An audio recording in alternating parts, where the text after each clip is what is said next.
პირველ რიგში რა თქმა უნდა მინდა დავიწყო რომ არის გამორჩეული დღე ჩვენი ქვეყნისთვის, მინდა მივულოცო ჩვენი ქვეყნის თითოეულ მოქალაქეს თავისუფლების დღე, დამოუკიდებლობის დღე. ეს არის დღე, რომელსაც ყოველწუთიერად, ყოველწამიერად ჭირდება ბრძოლა, ჭირდება შენარჩუნება და ამისთვის ერთ-ერთი განსაკუთრებული ნაწილი რა თქმა უნდა არის ძლიერი ეკონომიკა, ქვეყნის განვითარებას. მხოლოდ ასე არის შესაძლებელი, რომ ერთ-ერთი გამორჩეული მდგენელი იყოს ქვეყნის ეკონომიკური სიძლიერე. დღევანდელ დღეს ჩვენი სამინისტროს ფარგლებში წარმოდგენილი ვართ თელავში, ახალციხეში და ქუთაისში.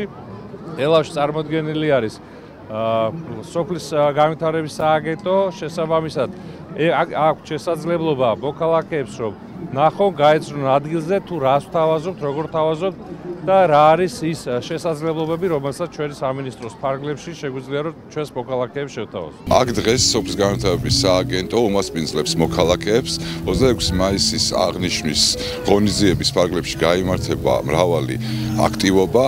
ეს დღე ყოველი ჩვენთაგანისთვის არის უმთავრესი ეროვნული დღესასწაული, რამდენადაც ჩვენი სამშობლოს დამოუკიდებლობის და თავისუფლების დღე ყოველი ჩვენი ქვეყნის მოქალაქისთვის ასოცირდება ეროვნულ ღირსებასთან და პირად სიამაყესთან. დაცული ტერიტორიების სააგენტოს სახელით სრულიად საქართველოს ულოცავ დამოუკიდებლობის დღეს.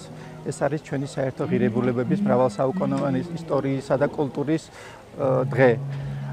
აწმყოს წარსულისა და მომავლის სიმბოლო. 26 მაისი არის დღე, როდესაც სრულიად საქართველო თავისუფლებას ზეიმობს. დღე, როდესაც ჩვენ ხმამაღლა განვაცხადეთ დამოუკიდებლობის, ღირსებისა და თვითმყოფადობის შესახებ. დაცული ტერიტორიების სააგენტო გეპატიჟებად განსაკუთრებულ ღონისძიებაზე ახალციხეში, კერძოდ რაბათის ციხის ტერიტორიაზე გაიმართება მრავალფეროვანი ღონისძიებები.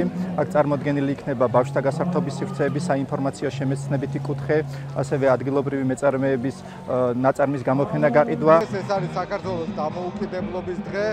ჩვენმა წინაპრებმა ძალიან ბევრი ომი და ქარტეხილი გადაიტანეს იმისთვის, რომ დღევანდელი დღე ჩვენთვის მოეტანათ, იმისთვის, რომ ჩვენ დღევანდელი დღე გვეზეიმა. საქართველო არის ქვეყანა, რომელმაც ღვინო, მეღვინეობა, მევენახეობა მისცა დღევანდელ თანამედროვე მსოფლიოს. მინდა აღვნიშნო, რომ იმერული ჯიშები გამოირჩევა უნიკალური თვისებებით.